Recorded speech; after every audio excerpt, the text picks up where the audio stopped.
So in terms of the origins and the reason why we have a sector in humanitarian response called child protection.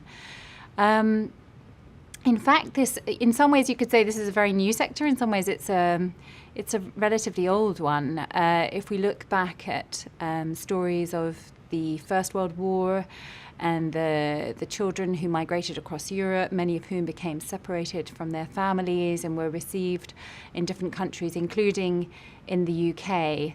The questions around the safety and well-being and the care arrangements for those children were very, very visible, and they really seized the imagination of the public. And that's when organisations like Save the Children, which are very well established now, began. And then we see that throughout history, in the Spanish Civil War, in the Second World War, and of course, further afield in the conflicts in Korea, and also as in the States, as the development of industry pushed people to move around, and different economic and social forces impacted on children. We can see that always the plight of children has really been at the heart of charitable endeavours and at the heart of emergency response as it's grown up over the years. That in that sense, it's a relatively well established and well-known sector.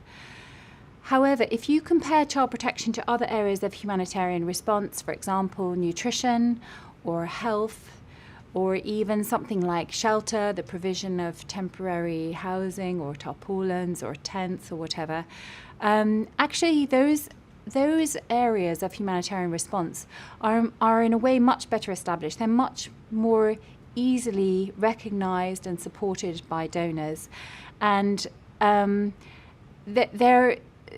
they can demonstrate results at the moment better than child protection can. So to that extent, they feel more evolved and